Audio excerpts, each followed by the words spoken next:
Hey, Jer. Hey, buddy.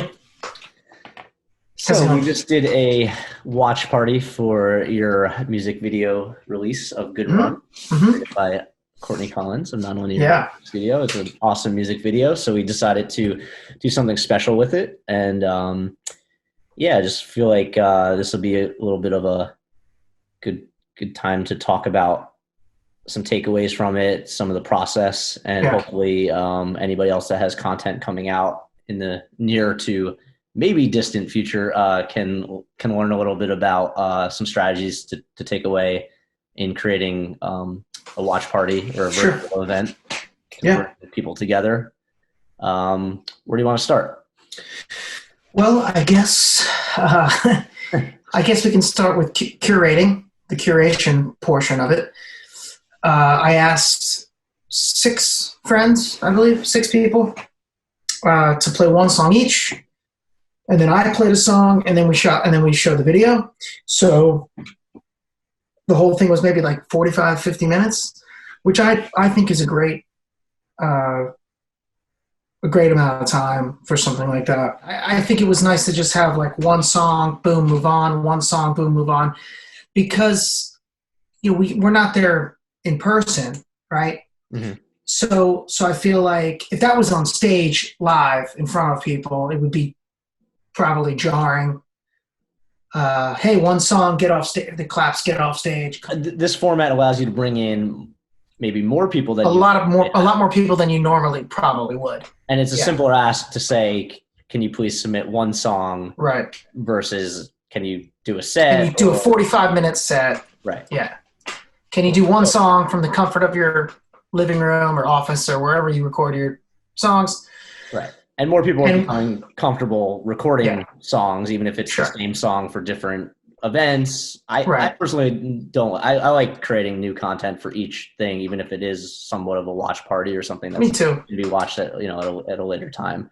But even if you're doing the same song, you can just do it with a different backdrop. You can have a different feel for it, and of course, bring in your own introduction to it. Right? Maybe Right. how they knew you, or you introduced people in this case that were Yeah, it was a nice way to maybe introduce some people, to an audience that normally wouldn't have seen them, which I thought was nice. That was kind of one of my one of the things I was thinking about as well. I figured there'd be some people who were at this or attending this watch party, I should say, that had never heard of Paul Rosevere or Anna O'Connor, yeah. and I wanted to turn them on to those great artists as well.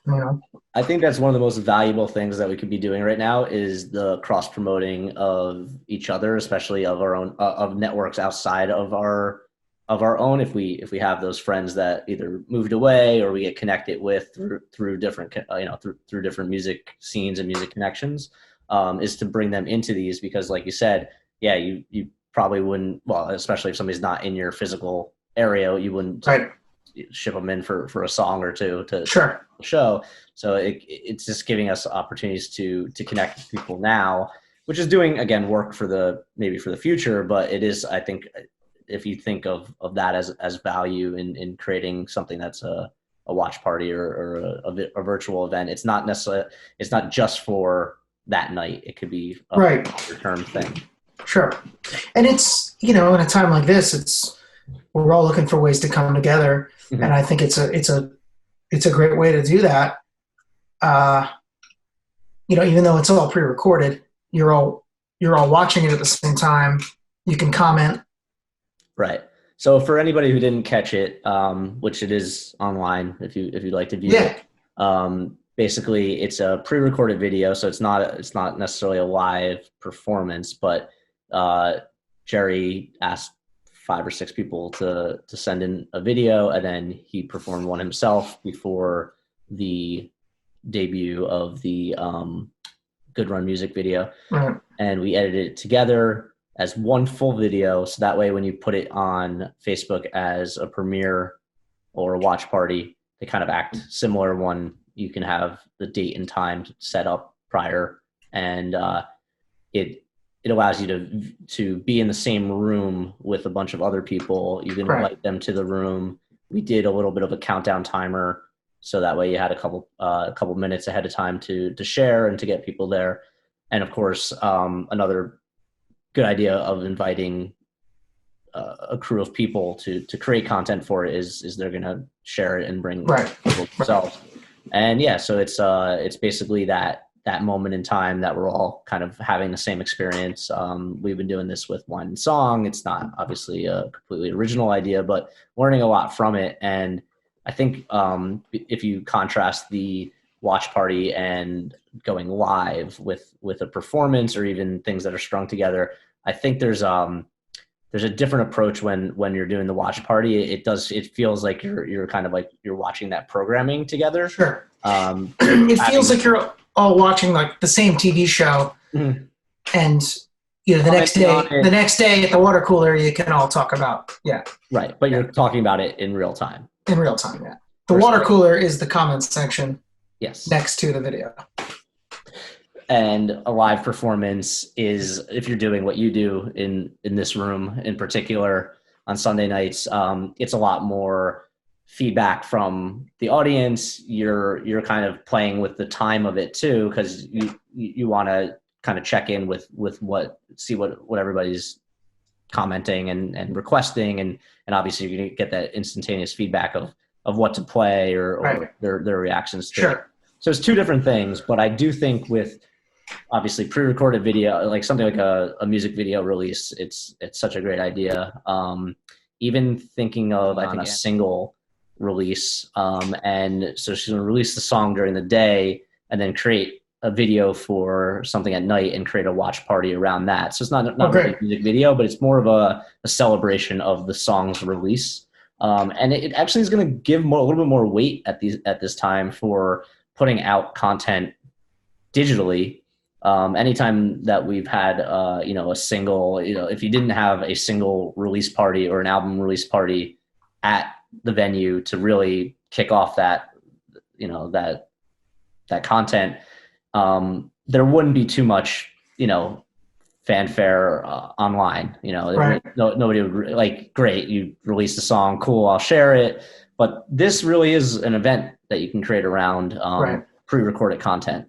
Sure. It's I think it's kind of a new mindset to take.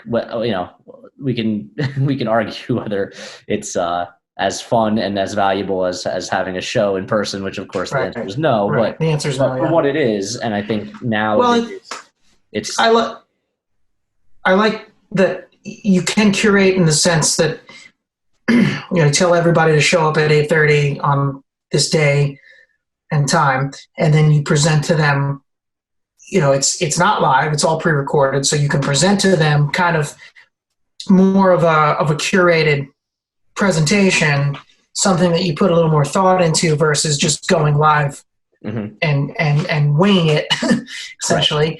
So there's almost an art form in the watch party itself, in the presentation itself. Then Wine and Song is the perfect example of that, because the way the videos are edited together and the flow and the order of artists, it all kind of has this whole. It feels like you're at a show. In that regard, which is good, which is kind of the idea. It's got curation to it. It's got production value to it. It's got higher quality audio and video. You don't have any technical difficulties of something crapping out, as I just experienced with my other talk show event today. And those are the things where, I think like it also, I don't know, it gives some more artistic control to the artist now, where we're used to seeing people in boxes. Dave Grohl just had an article he posted about this in a way. What's that? Who did? Dave Grohl. Oh, okay. Yeah. Who's that? He was in Nirvana. Oh, Nirvana. Oh yeah, sure. And then he had another band. I've heard of them. Yeah. He kind of, after Nirvana though, he kind of like faded into obscurity. He fights Foo now. Oh, okay. The Fighters of Foo. I don't know. Right. So I think like anybody in our community of just like I see it as different ways of connecting with the audience now, right? So there's like the solo live performance. There's doing a video, whether it be for wine and song or for a watch party. That's kind of like a solo artistic expression of your song. Then we get into doing something like Stranger Stopping Strangers, or what we did with Alio with I've Got a Feeling. And I mean, it's not, again, not completely original, but it's bringing a band together to play a pre-recorded or to play on top of each other's pre-recorded videos Right. and making that whole experience be a band performing. And then you'll start seeing as smaller groups can get together live performance of, with bands. You could see Sure. now people being 6 feet away from each other in a shot playing Yeah. together if they're able to. Um, Yeah. so like those four ways of kind of getting content out there, I think is going to be you're going to, one of those four things you're going to be doing for Yeah. the foreseeable future. So For a it's while. time to Yeah. it's time to understand it and to make the best use of it. Yeah.